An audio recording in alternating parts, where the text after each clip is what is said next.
என்றும் நான் செல்ல மாட்டேன். அன்பான தேவ பிள்ளைகளே, my beloved friends in Christ, ஏசப்பாக்கு கோபம் மூட்டாமல் நீங்கள் வாழ்ந்து கொண்டு இருக்கிறீங்களா? are you living by not making Jesus angry? கரெக்டா சர்ச்சுக்கெல்லாம் ஒழுங்கா போறீங்களா?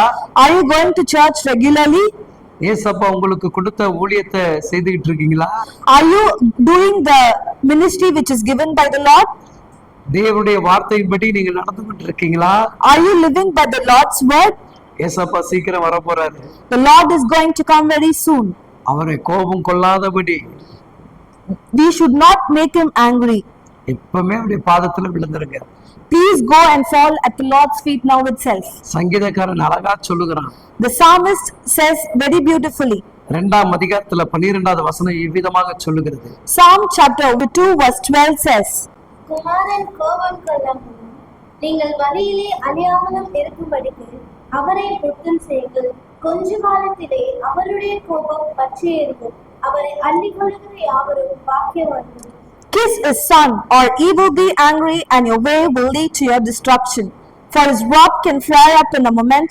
Blessed are all who take refuge in him. அப்பா அம்மாவை கோபப்படுத்தினா என்ன நடக்கும்? What will happen if you make the Lord angry? அடிப்பாங்களா? He will beat, right? திட்டுவாங்களா?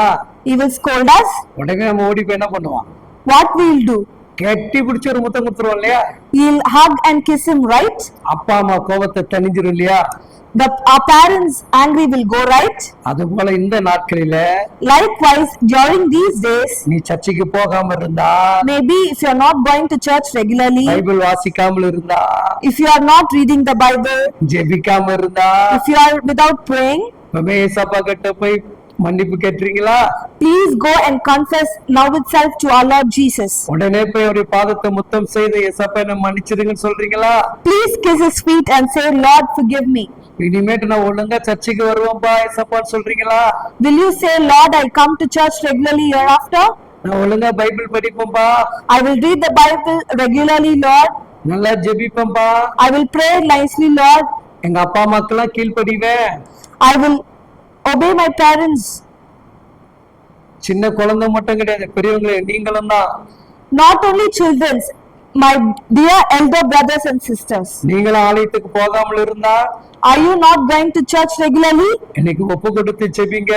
Please confess to the Lord and pray.